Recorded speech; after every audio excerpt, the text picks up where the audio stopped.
Et Hachem ouvrit la bouche de l'ânesse. Ce verset bien connu fait part d'un miracle incroyable qui s'est produit lorsque le prophète Bilam est parti rejoindre Balak pour maudire Israël. Nous savons que dans les Pirkei Avot, dans le 5e chapitre des Maximes des Pères, il est précisé que ces miracles font partie des 10 miracles qui ont été préparés lors de la création, à la fin du 6e jour de la création au crépuscule. Quoi qu'il en soit, ce miracle était vraiment extraordinaire. Le Midrash nous dit que les princes de Moab qui ont accompagné Bilham et qui ont vu tout d'un coup que son ânesse se mettait à engager la conversation avec lui étaient proprement médusés. Et puis le Midrash fait remarquer que dans la conversation, c'est l'ânesse qui a le dernier mot. Et le Midrash fait remarquer que l'âne est considéré généralement comme le plus sot des animaux. Bilham était considéré par ses concitoyens comme le plus sage de tous les sages. Et voilà que cette ânesse qui se met à parler se montre plus intelligente que le grand prophète. La question qu'il est permis de se poser est de savoir pourquoi Dieu a fait un tel miracle. Nous disons toujours que Dieu ne fait pas des miracles pour rien. Un miracle, c'est quand même quelque chose qui sort du cadre de la nature, c'est le moins qu'on puisse dire, et il faut qu'il y ait des raisons très sérieuses pour que Dieu intervienne ainsi dans le cours naturel des choses. Qu'est-ce qu'il y avait ici de si important pour justifier un miracle de cette dimension ? Un des grands maîtres contemporains, qui a été consulté par un de ses élèves, a répondu très simplement que ce miracle avait pour objectif de la part de Dieu de tenter de ramener Bilham sur le bon chemin, de le dissuader de son funeste dessein qui consistait à désobéir à Dieu et à maudire Israël contre sa volonté. Et il est certain que lorsqu'on voit les commentateurs, on sent bien que c'est la bonne réponse. Ainsi, Rashi, par exemple, à propos du passage qui précède le moment où l'ânesse va parler, lorsque Bilham est en route, voilà que l'ange de Dieu va se mettre sur son chemin pour lui faire obstacle. Le commentaire de Rashi sous-entend qu'il y a une difficulté parce que au début le verset dit Vayichar Elokim ki olech hu. On sait que Elokim désigne Dieu dans sa rigueur, dans la rigueur de sa justice. Donc Dieu s'est mis en colère contre Bilham. Et qu'est-ce qu'il a fait ? Voilà qu'il envoie Malach Hashem, un ange de l'Éternel, c'est-à-dire de Dieu désigné par son tétragramme, qui est traditionnellement le Dieu de miséricorde. Alors il y a comme une contradiction dans le verset.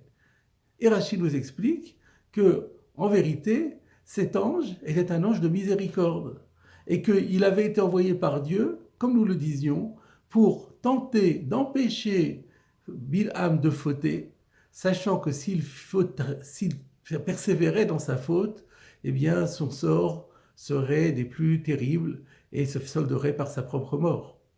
Et ainsi, nous voyons que selon Rashi, il ressort clairement des versets que Dieu a fait preuve ici d'une immense miséricorde pour Bilham en faisant un miracle de cette dimension pour tenter de le sauver. Nous trouvons exactement la même explication, enfin la même direction d'explication dans le Sforno à propos du fait que d'une part de l'ange qui est venu faire obstacle à Bilham et d'autre part de l'ânesse qui s'est mise à parler. Selon le Sforno, tout cela répond à un même objectif, un même souci de tenter de sauver Bilham. Dieu dit, Bilham a l'habitude de faire des divinations sur les événements auxquels il est confronté. Si un ange vient lui faire obstacle, s'il se rend compte que son ânesse rue pour ne pas avancer, que ça ne marche pas, il devra en déduire par divination qu'il n'est pas bon qu'il vienne, il n'est pas bon qu'il parte, qu'il vaut mieux qu'il rentre chez lui, et qu'il comprenne qu'il ne faut pas forcer le destin. Et ensuite, lorsque l'ânesse va se mettre à parler, eh bien c'est aussi une leçon qui devait s'imposer immédiatement à l'esprit de Bilham. Voilà que le Dieu, c'est lui qui ouvre les lèvres Hachem Sefatai Tiftar, comme nous disons avant notre Lamida de tous les jours, Hachem, c'est ouvre mes lèvres. Un autre verset dit, mais Hachem ma'ane lachon. C'est de Dieu que vient la capacité, la propriété que nous avons de nous exprimer par la parole. C'est Dieu qui le fait. Et là, la preuve était faite que Dieu était capable de doter de parole même un animal qui n'est pas fait pour cela et qui, au contraire, selon la nature, ne peut pas parler. Si même un animal, Dieu peut faire en sorte qu'il parle, alors, à plus forte raison, Dieu peut imposer à ceux qui savent parler ce qu'il doit dire. Il peut les empêcher de parler, tout simplement, ou il peut les contraindre à dire même ce qu'ils n'ont pas envie de dire. Voilà quel aurait dû être le raisonnement de Bilham. Et si Bilham avait été plus intelligent peut-être, et moins buté dans sa haine d'Israël, alors il ne serait pas arrivé ce qui est arrivé. Parce que finalement, lorsque nous lisons dans la paracha de Matot, la lutte, le combat qu'Israël a mené contre Midian, il y est dit qu'Israël a tué tous les princes de Midian, les 5 rois de Midian, Vet Bilham ben Beor, Argou becharev, y compris Bilham, qui a trouvé la mort. Et d'après le Midrash, toujours rapporté par Rashi, il a trouvé la mort dans des conditions particulièrement déshonorantes. Parce que le Midrash nous dit que Israël, dans son expédition militaire contre Midian, avait emporté avec lui le tzitz, le diadème du grand prêtre sur lequel figurait le nom de Dieu. Et cela a été très utile dans le combat, parce que figurez-vous que, d'après la tradition, Bilham est celui qui a inventé le drone par des artifices de sorcellerie. Il a fait en sorte que les 5 rois de Midian puissent échapper à leurs ennemis en volant. Et lui-même, également, s'est envolé. Et en volant, évidemment, il pouvait attaquer sans être inquiété. Et alors, les Béné Israël ont simplement pris le tzitz, le fameux diadème, et ils lui ont fixé, ils ont mis dans sa direction le nom de Dieu qui était inscrit sur le tzitz, sur le diadème du grand prêtre. Et lorsque Bilham et les 5 rois de Midian ont vu le nom de Dieu face à eux, eh bien, ils ont perdu tous leurs moyens et ils se sont écrasés littéralement sur le sol et ils sont morts.